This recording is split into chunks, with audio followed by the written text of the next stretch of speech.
seorang TKW yang baru tiba di Indonesia, dibuat terkejut ketika melihat ibu dan dua anaknya sedang mengemis di jalan. Apa yang sebenarnya terjadi? Kemana semua uang yang ia kirimkan selama ini? Sebelum memulai ceritanya, jangan lupa klik subscribe dan tuliskan di kolom komentar dari kota mana kalian menonton. Di sebuah desa terpencil yang diselimuti kabut pagi dan aroma tanah basah, hiduplah seorang wanita bernama Siti.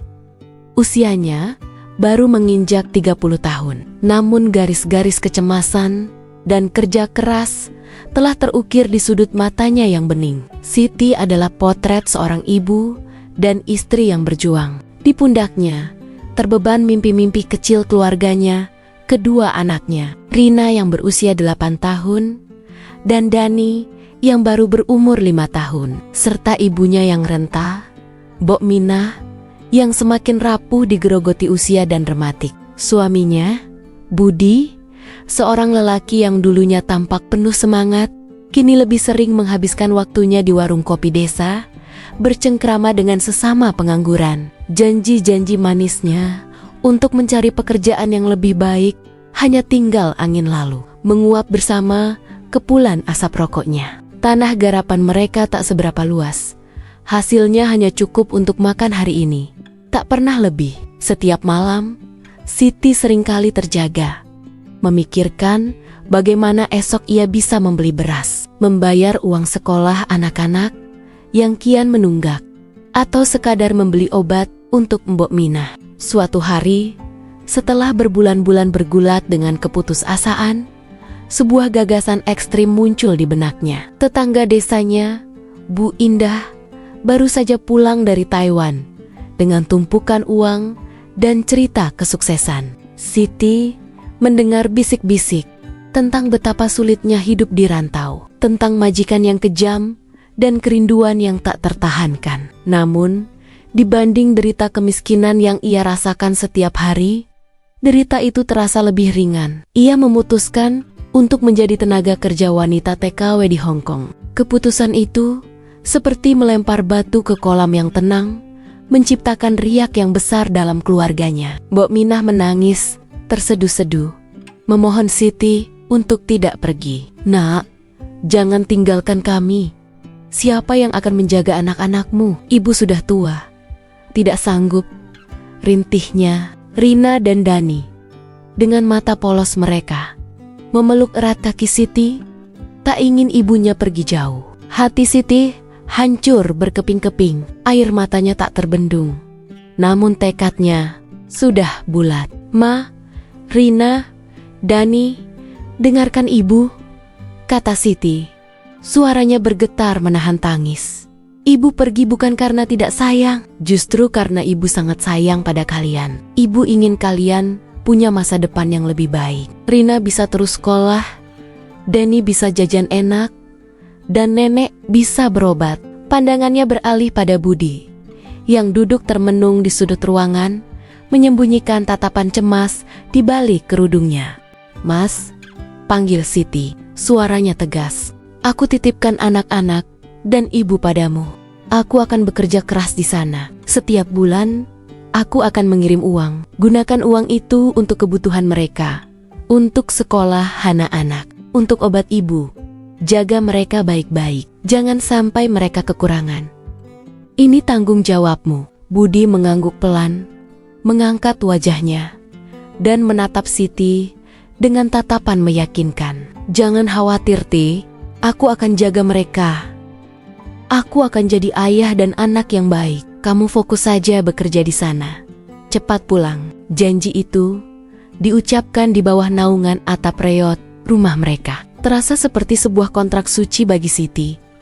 Kontrak yang ia yakini akan mengikat Budi, kontrak yang menjadi satu-satunya pelipur lara di tengah badai keraguan. Dia membayangkan hari-hari di mana Rina dan Dani bisa tertawa lepas tanpa memikirkan uang sekolah. Hari-hari di mana Mbok Minah bisa duduk nyaman tanpa menahan nyeri sendi. Impian itu menjadi bahan bakar utama yang akan membakar semangatnya di negeri orang. Keberangkatan Siti adalah adegan yang penuh air mata dan haru. Di bandara, pelukan terakhir terasa begitu dingin. Seolah waktu membeku, ia mencium kening Mbok Minah, mengelus rambut Rina dan Dani, dan menatap Budi untuk terakhir kalinya.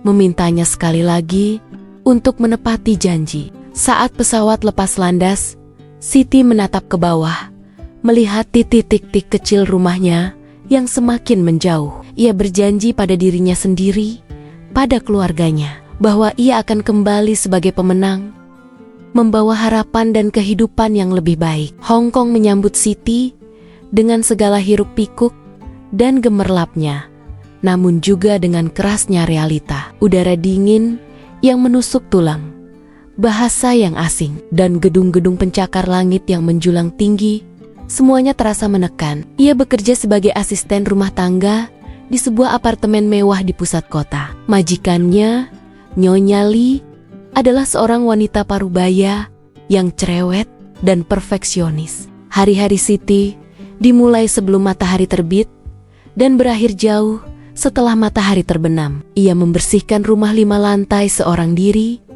mencuci pakaian dengan tangan, memasak untuk keluarga besar Nyonya Li, dan mengurus anjing peliharaan mereka yang manja. Pekerjaannya tak pernah habis.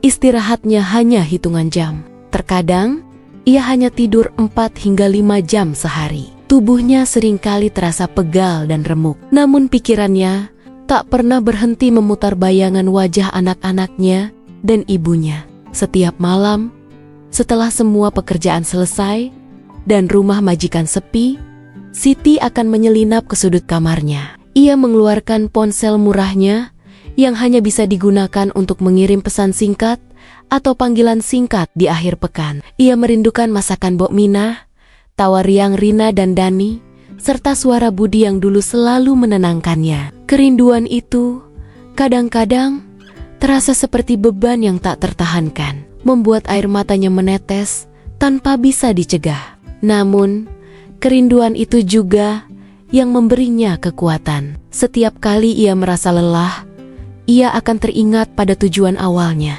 Ia membayangkan Rina bisa membeli buku-buku baru, Dani bisa memiliki sepatu yang layak, dan Mbok Minah bisa memeriksakan diri ke dokter tanpa beban pikiran. Bayangan-bayangan itu mendorongnya untuk terus bertahan, terus bekerja. Setiap tanggal 15, Siti akan pergi ke bank untuk mengirimkan sebagian besar gajinya ke rekening Budi.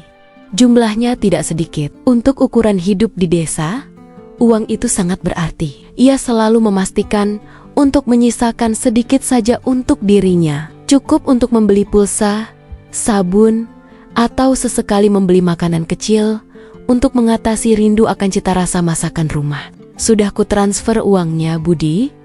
Pesan Siti setiap bulan. Alhamdulillah, Ti. Terima kasih banyak. Kami semua di sini baik-baik saja. Anak-anak sehat, ibu juga, mereka kangen sama kamu. Jawab Budi, selalu dengan nada riang dan meyakinkan. Hati Siti sedikit menghangat setiap kali menerima balasan itu. Ia membayangkan Budi menggunakan uangnya dengan bijak, seperti yang ia minta. Ia membayangkan anak-anaknya pergi ke sekolah dengan seragam bersih. Mbok Minah mendapatkan obatnya, dan rumah mereka yang dulunya reot kini lebih layak huni. Siti selalu berusaha menjaga komunikasi dengan keluarganya, meskipun terbatas. Ia tahu anak-anaknya tidak memiliki ponsel, jadi ia hanya bisa mengandalkan Budi untuk menyampaikan pesan atau meneleponnya. Setiap panggilan singkat di akhir pekan, ia akan bertanya detail tentang Rina dan Dani, tentang sekolah mereka, tentang kesehatan Mbok Minah. Budi selalu memberikan jawaban yang memuaskan. Rina makin pintar, Ti. Kemarin dia dapat ranking di sekolah. Dani nakal, tapi sehat. Suka bantu ibu kalau di rumah. Ibu sudah membaik, Ti. Obatnya cocok. Semua kabar itu membuat Siti bernapas lega. Ia percaya sepenuhnya pada Budi. 4 tahun berlalu. 4 tahun yang penuh cucuran keringat, air mata, dan pengorbanan. Tubuhnya semakin kurus, namun impiannya semakin besar. Ia telah mengumpulkan cukup uang, lebih dari cukup sebenarnya, untuk membuka usaha kecil di desanya. Memperbaiki rumah, dan memastikan anak-anaknya bisa mengenyam pendidikan yang layak. Akhirnya, tiba saatnya ia kembali. Surat kontraknya telah berakhir. Siti mengurus semua dokumen yang diperlukan dengan hati berdebar. Ia berpamitan pada Nyonya Li, yang meskipun cerewet, ternyata diam-diam menghargai kerja keras Siti. Majikannya memberikan bonus dan hadiah sebagai tanda terima kasih. Siti memeluk tasnya erat-erat. Di dalamnya tersimpan semua tabungannya. Hasil dari 4 tahun pengorbanan di negeri orang. Ia tersenyum tipis, membayangkan kejutan yang akan ia berikan pada keluarganya. Ia akan pulang. Perjalanan pulang terasa sangat panjang, namun juga begitu cepat. Setiap jam yang berlalu di pesawat, hati Siti berdegup kencang. Dipenuhi antusiasme dan kerinduan, ia membayangkan pelukan erat dari Rina dan Dani, senyum lega dari Mbok Mina, dan tatapan bangga dari Budi. Ia sudah membeli beberapa oleh-oleh sederhana untuk mereka. Boneka kecil untuk Rina, mobil-mobilan untuk Dani, selendang cantik untuk Mbok Mina, dan kemeja baru untuk Budi. Pagi itu, pesawat mendarat di Jakarta. Siti menarik napas dalam-dalam, menghirup aroma tanah air yang sudah lama ia rindukan. Segala letih setelah perjalanan panjang seolah lenyap seketika, digantikan oleh semangat membara untuk segera bertemu keluarganya. Ia naik bus menuju kampung halamannya. Selama perjalanan, ia terus membayangkan wajah-wajah orang yang ia cintai. Ia tersenyum membayangkan bagaimana anak-anaknya pasti sudah tumbuh besar, bagaimana Mbok Mina pasti terlihat lebih sehat, dan bagaimana Budi pasti sudah menyiapkan kejutan untuknya. Namun, takdir punya rencana lain. Saat bus memasuki jalanan menuju desanya, Siti melihat pemandangan yang membuat jantungnya mencelos. Di pinggir jalan raya yang ramai, di bawah terik matahari siang, di antara deretan kendaraan yang melintas, ia melihat 2 sosok kecil yang sangat ia kenali, sedang menadahkan tangan. Itu Rina dan Dani. Mereka mengenakan pakaian yang lusuh dan kotor. Rambut mereka acak-acakan, dan wajah mereka tampak kuyu dan kurus. Rina memegang kaleng bekas, sementara Dani yang lebih kecil hanya berdiri di sampingnya dengan tatapan kosong. Hati Siti seperti dihantam palu godam. Pandangannya berputar. Ia mencubit lengannya sendiri, berharap ini hanya mimpi buruk. Tapi tidak, itu nyata. Anak-anaknya sedang mengemis di jalan. Kemudian, matanya menangkap sosok lain. Seorang wanita tua membungkuk di trotoar tak jauh dari mereka. Dengan kerudung kumal menutupi kepalanya. Ia mencoba menarik perhatian pengendara yang melintas. Itu Mbok Mina. Siti merasakan darahnya mendidih. Bagaimana mungkin? Bagaimana ini bisa terjadi? Ia telah mengirimkan uang begitu banyak setiap bulan tanpa henti. Ia telah bekerja seperti budak, menahan rindu dan sakit di negeri orang, demi memastikan mereka tidak kekurangan. Ini tidak mungkin. Tanpa berpikir panjang, Siti meminta sopir bus untuk berhenti. Ia turun dengan langkah gontai, tas di tangannya terasa berat, seberat beban di hatinya. Kakinya seolah mati rasa, namun ia dipaksa untuk terus berjalan mendekati ketiga orang yang paling ia cintai di dunia. Namun dalam kondisi yang paling menyakitkan. Rina, Dani, panggil Siti. Suaranya tercekat di tenggorokan. Rina dan Dani menoleh. Mata mereka yang tadinya kosong, kini membelalak. Butuh beberapa detik bagi mereka untuk mengenali wanita yang berdiri di hadapan mereka, yang kini tak lagi rapi dan berseri seperti foto di dompet Budi, melainkan berwajah sembab dan penuh kepedihan. Ibu, suara Rina lirih.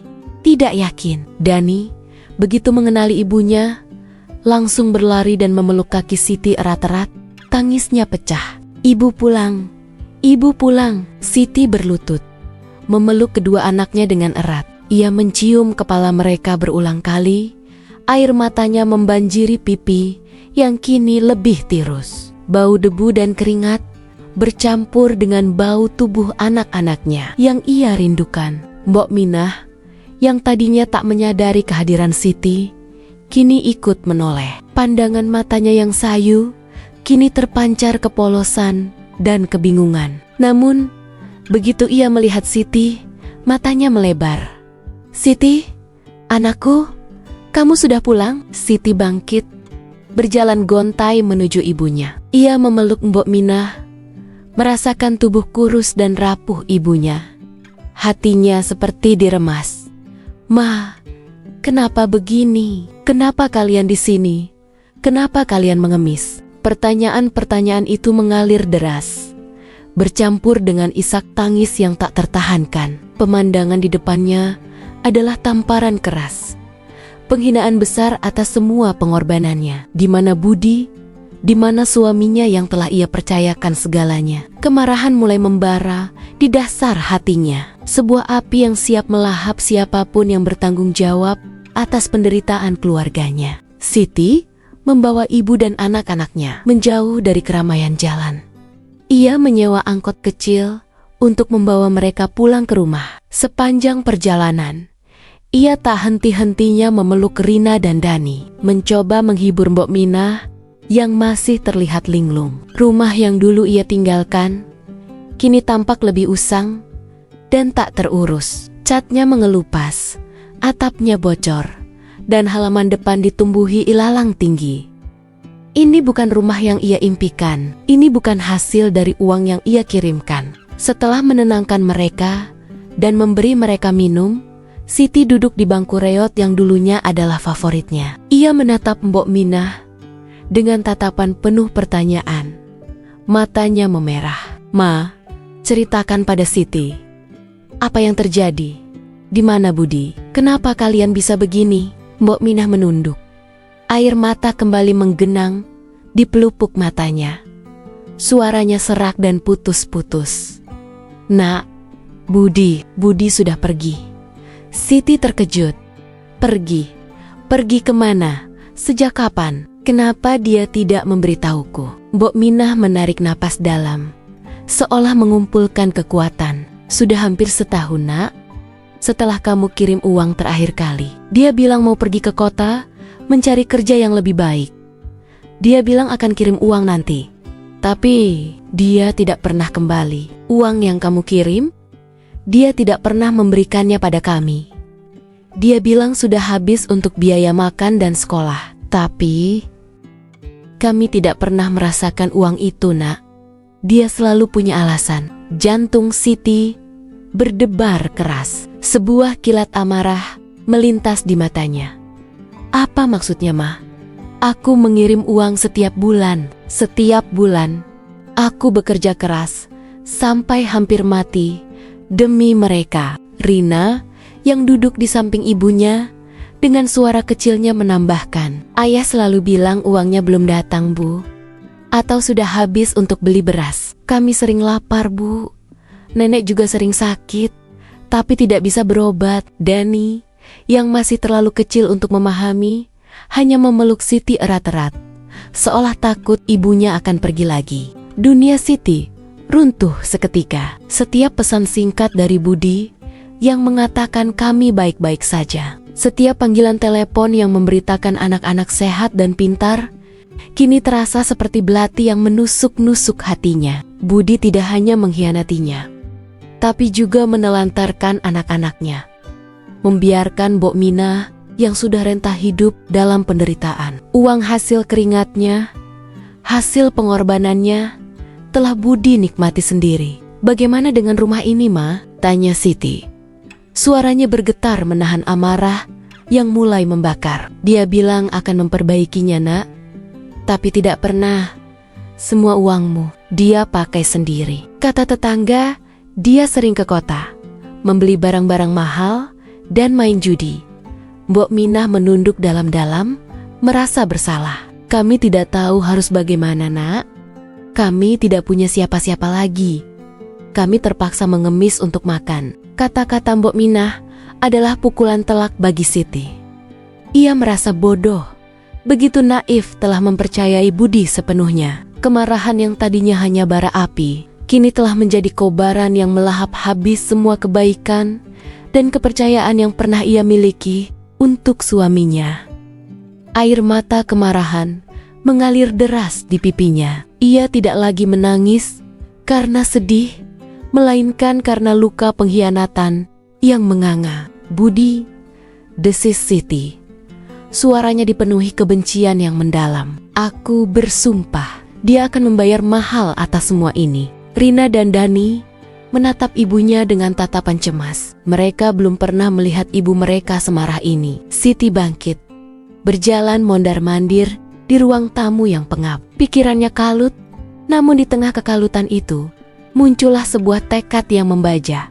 Membalas dendam, bukan hanya untuk dirinya, tetapi untuk ibu dan anak-anaknya yang telah Budi telantarkan. Ia telah bekerja keras untuk mereka, dan sekarang ia akan bekerja lebih keras lagi untuk menghancurkan orang yang telah menghancurkan hidup mereka. Malam itu, setelah memastikan Mbok Minah dan anak-anaknya makan dengan layak dan tertidur, Siti duduk sendiri di teras rumah. Bintang-bintang bersinar terang di langit, namun hatinya terasa gelap gulita. Ia membuka tas yang berisi tabungannya. Uang itu masih utuh, bahkan bertambah dari bonus yang diberikan Nyonya Lea. Seharusnya uang ini menjadi awal kebahagiaan mereka. Kini, uang ini akan menjadi senjata. Pikirannya berputar, merancang skenario balas dendam. Ia tidak ingin Budi hanya dihukum. Ia ingin Budi merasakan apa yang ia rasakan. Kehilangan segalanya, terhina, dan hidup dalam kehinaan. Ini bukan hanya tentang uang. Ini tentang martabat, kepercayaan, dan keadilan. Siti memutuskan untuk tidak bertindak gegabah. Ia tahu Budi adalah orang licik. Ia harus menyusun strategi yang matang. Hal pertama yang ia lakukan adalah menghubungi kenalan lamanya, Pak Suryo, seorang pensiunan polisi desa yang kini membuka biro jasa hukum kecil. Siti menjelaskan situasinya, mencoba menahan emosinya. Pak Suryo mendengarkan dengan seksama, mengangguk-angguk sesekali. "Ini jelas penipuan dan penelantaran keluarga, Siti," kata Pak Suryo, wajahnya menunjukkan simpati. "Tapi kita butuh bukti." "Kamu punya bukti transfer uang ke dia?" "Ada, Pak. Semua resi transfer dari Hong Kong saya simpan. Bahkan catatan gajian saya juga ada," jawab Siti. Ia selalu menyimpan semua dokumen penting dengan rapi. "Bagus. Itu modal awal kita. Sekarang kita harus cari tahu di mana Budi dan bagaimana dia menghabiskan uangmu." Penyelidikan pun dimulai. Siti dan Pak Suryo bekerja sama. Siti menggunakan jaringan pertemanannya sesama TKW yang baru pulang dan beberapa kenalan lama di kota terdekat. Pak Suryo menggunakan koneksinya di kepolisian dan birokrasi. Berbulan-bulan mereka menggali informasi. Akhirnya titik terang itu muncul. Budi ternyata tidak pergi jauh. Ia tinggal di sebuah kota kecil sekitar 2 jam perjalanan dari desa mereka. Ia tidak hidup susah, melainkan hidup mewah. Uang hasil jerih payah Siti telah ia gunakan untuk membeli rumah kecil, sebuah mobil bekas, dan bahkan membuka toko kelontong di sana. Ia juga hidup bersama seorang wanita muda bernama Diana, yang Siti tahu dulunya adalah primadona di desa sebelah. Budi berpura-pura menjadi pengusaha sukses di mata Diana dan masyarakat kota itu. Kemarahan Siti semakin membuncah. Budi telah menipu semua orang, termasuk Diana. Ia membangun kehidupannya di atas penderitaan orang lain. "Kita tidak bisa langsung menyerbu Siti," saran Pak Suryo. "Kita harus menghancurkannya secara sistematis. Pertama, kita kumpulkan semua bukti penggunaan uangmu oleh dia. Kedua, kita buktikan bahwa dia menelantarkan keluarganya. Ketiga, kita gunakan jalur hukum untuk mengambil kembali apa yang menjadi hakmu. Dan yang terpenting, menghancurkan reputasinya." Siti mengangguk. "Saya punya sisa tabungan, Pak. Cukup untuk biaya awal ini. Saya tidak akan mundur. Saya akan memastikan dia kehilangan semua yang telah dia bangun dengan darah dan air mata saya. Rencana Siti mulai terbentuk. Ia tidak ingin Budi hanya di penjara.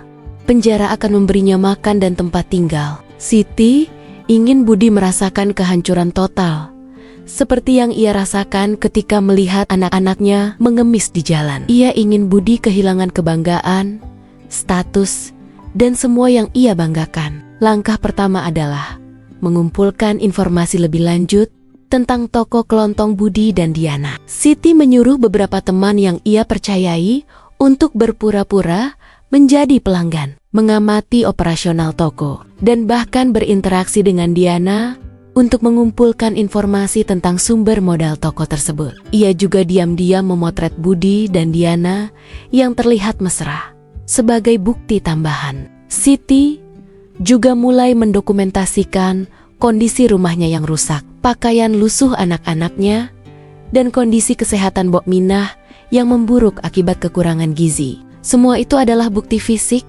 dari penelantaran yang dilakukan Budi. Ia tidak akan membiarkan Budi lolos begitu saja. Api dendam itu, yang tadinya membakar di dalam, kini perlahan-lahan mulai menunjukkan asapnya, siap untuk meletup dan menghanguskan segalanya. Dengan bukti yang cukup di tangan dan bantuan Pak Suryo, Siti melancarkan serangannya. Ia tidak hanya melaporkan Budi ke polisi atas tuduhan penipuan dan penelantaran anak dan ibu, tetapi juga mengajukan gugatan cerai dengan tuntutan pembagian harta Gonogini secara adil, serta hak asuh anak penuh. Berita tentang kepulangan Siti dan pengkhianatan Budi menyebar cepat di desa. Awalnya, banyak yang tidak percaya. Budi selama ini dikenal sebagai pria baik dan bertanggung jawab, setidaknya di permukaan. Namun, ketika Siti mulai membuka diri, menceritakan penderitaannya, dan menunjukkan bukti-bukti, simpati masyarakat berbalik kepadanya. Beberapa tetangga yang tahu betul bagaimana Siti bekerja keras dan mengirim uang tanpa henti, kini berani bersaksi tentang gaya hidup Budi yang mencurigakan selama Siti di luar negeri. Langkah pertama adalah menyerang reputasi Budi. Siti dengan hati yang hancur namun tekad baja memberanikan diri mendatangi toko kelontong Budi. Ia tidak datang sendiri, melainkan bersama Pak Suryo dan beberapa kerabat yang siap menjadi saksi. Siti masuk ke dalam toko, di mana Budi dan Diana sedang melayani pembeli. "Budi," panggil Siti dengan suara yang lantang dan tegas, menarik perhatian semua orang di dalam toko. Budi yang mendengar suara itu menoleh dan wajahnya langsung memucat pasi. Ia tak menyangka Siti akan datang, apalagi mendatangi tempatnya. Diana yang tidak tahu apa-apa menatap Siti dengan kebingungan. "Siti, ada apa ini?" tanya Budi, mencoba bersikap tenang. Namun suaranya bergetar. "Ada apa? Kau tanya ada apa?" Siti tersenyum getir. Senyum yang lebih mirip ringisan. "Kau bilang padaku kau mencari nafkah, tapi kau malah menghabiskan uangku, menelantarkan anak-anak dan ibuku sampai mereka harus mengemis di jalan. Ini toko ini, mobil itu, rumah itu, semua ini dari uang keringatku di Hong Kong, Budi. Bukan dari kerja kerasmu." Kata-kata Siti seperti petir di siang bolong. Para pembeli dan tetangga yang kebetulan lewat mulai berbisik-bisik. Wajah Diana memucat, menatap Budi dengan tatapan tidak percaya. Budi berusaha membantah, mencoba menarik Siti keluar dari toko. "Jangan dengarkan dia, sayang. Dia sudah gila," kata Budi pada Diana. Namun, Siti tidak gentar. "Gila katamu? Aku gila karena melihat anak-anak dan ibuku mengemis. Kau lihat ini." Siti mengeluarkan foto-foto kondisi rumahnya, pakaian anak-anaknya, dan bahkan video singkat Rina dan Dani yang mengemis di jalan yang ia ambil diam-diam ini. "Bukti semua uang yang kukirim kau pakai untuk berfoya-foya. Kau penipu, kau suami tidak bertanggung jawab." Kerumunan semakin ramai. Diana mulai menangis, merasa tertipu dan terhina. Reputasi Budi di kota itu yang selama ini ia bangun dengan kebohongan, hancur dalam hitungan menit. Berita ini menyebar dengan cepat, menyebabkan toko kelontongnya kehilangan pelanggan. Tidak ada yang mau berbisnis dengan penipu. Langkah selanjutnya adalah jalur hukum. Dengan bukti resi transfer, kesaksian Mbok Minah dan anak-anak, serta bukti-bukti penelantaran, kasus Siti menguat. Sidang perceraian berjalan panas. Budi mencoba membela diri, namun bukti-bukti yang diajukan Siti terlalu kuat. Para saksi yang dihadirkan Siti, termasuk tetangga desa dan beberapa teman TKW yang tahu betapa kerasnya Siti bekerja, semakin memperkuat posisinya. Budi akhirnya dinyatakan bersalah atas penipuan dan penelantaran. Ia dipaksa untuk mengembalikan semua harta yang ia beli dengan uang Siti, termasuk toko kelontong, rumah kecil, dan mobilnya. Semuanya disita dan dijual untuk mengganti kerugian Siti dan sebagai ganti rugi atas penelantaran. Budi juga kehilangan hak asuh anak yang sepenuhnya diberikan kepada Siti. Ia dijatuhi hukuman pidana yang tidak ringan, namun yang lebih menghancurkan baginya adalah kenyataan bahwa ia kini tak punya apa-apa. Diana meninggalkannya begitu ia tahu kebenaran, dan reputasinya hancur. Teman-temannya di kota itu menjauhinya. Budi yang sombong dan congkak kini menjadi seorang pria yang hancur, terpuruk dalam penyesalan dan kehinaan. Ia kehilangan segalanya: harta, keluarga, reputasi, dan kebebasannya. Ia merasakan apa yang dirasakan Siti ketika melihat keluarganya mengemis. Lebih dari itu, ia merasakan kehampaan yang tak terhingga karena telah menghancurkan orang-orang yang seharusnya ia jaga. Siti melihatnya di persidangan dengan tatapan kosong dan mata yang penuh penyesalan. Siti tidak lagi merasakan amarah yang membara, hanya kepuasan yang dingin. Balas dendamnya telah tuntas. Setelah semua urusan hukum selesai, Siti akhirnya bisa bernapas lega. Budi telah menerima karmanya. Kini, saatnya ia fokus pada kehidupan baru. Uang hasil penjualan aset Budi ditambah dengan sisa tabungannya memang tidak sebanyak yang ia harapkan semula, namun cukup untuk memulai kembali. Siti memutuskan untuk tidak lagi tinggal di rumah lama yang penuh kenangan pahit. Dengan uang yang ada, ia membeli sebidang tanah kecil di pinggir desa, tidak jauh dari Mbok Minah. Ia membangun rumah sederhana, namun layak huni, dengan 2 kamar tidur, dapur kecil, dan kamar mandi. Rumah itu memang tidak mewah, tapi ini adalah rumah pertama yang benar-benar ia bangun dengan tangannya sendiri, dengan darah dan air mata pengorbanannya. Anak-anaknya, Rina dan Dani, kini bisa kembali bersekolah. Siti mendaftarkan mereka di sekolah terbaik di desa itu. Ia juga memastikan Mbok Minah mendapatkan perawatan medis yang layak dan gizi yang cukup. Perlahan, senyum kembali merekah di wajah mereka. Rina mulai kembali ceria, Dani tak lagi pemurung. Mbok Minah, meskipun masih lemah, terlihat lebih tenang dan damai. Siti membuka usaha warung makan kecil di depan rumahnya. Dengan keahliannya memasak yang ia asah di Hong Kong, warungnya segera dikenal dan ramai pembeli. Ia bekerja keras setiap hari, namun kali ini kerja kerasnya terasa berbeda. Ada kebahagiaan dan kebanggaan dalam setiap tetes keringatnya. Ia tidak lagi bekerja untuk orang lain, melainkan untuk dirinya sendiri, untuk keluarganya. Meskipun kisah pengkhianatan Budi akan selalu menjadi luka di hatinya, Siti belajar untuk memaafkan, bukan Budi, tetapi dirinya sendiri karena terlalu percaya. Ia belajar bahwa kekuatan sejati bukan hanya tentang membalas dendam, tetapi tentang bangkit dari keterpurukan, membangun kembali apa yang telah hancur,